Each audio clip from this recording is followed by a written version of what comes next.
According to the New Wave San Francisco website, Data Non-Stated, written by Rebecca Diamond, from 2010 to 2017, the mean income of $100,000 in San Francisco increased by 17%. The mean income of less than $100,000 increased by an entire -3%.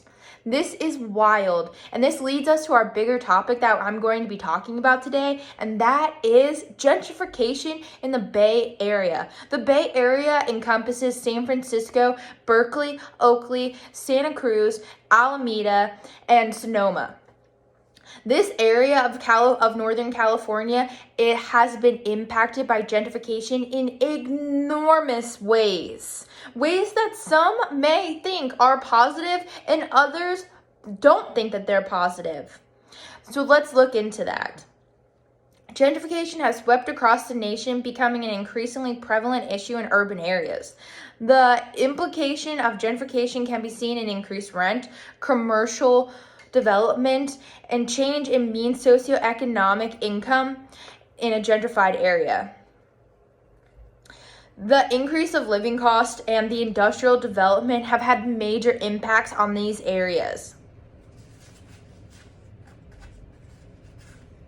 I recently went to San Francisco and got to see gentrification as it was actually happening in Oakland, in Sonoma, and in Alameda. These areas have been impacted in extraordinary ways that everyone can see. Even if you couldn't see, you can definitely see and feel the impact that this is having on people. Increased cost of living, according to Urban Displacement website 2020, written by Chapel K and Thomas T., states that the cost of housing in San Francisco has gone up nearly 70% since the 1990s.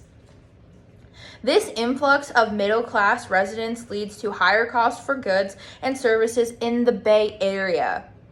Now, mind you, this has been widespread and happening over a major period of time.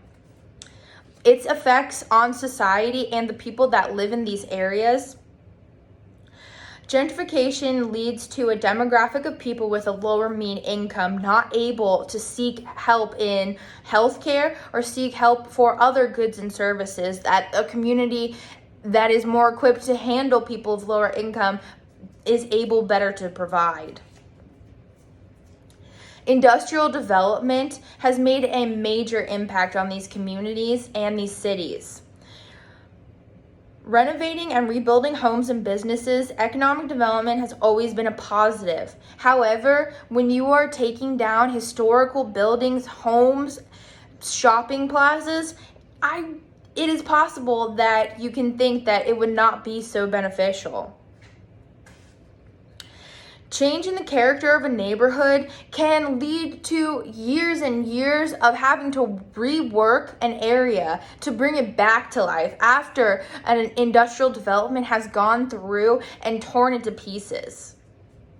You see this more prevalently in the historical sections of San Francisco and in Oakland.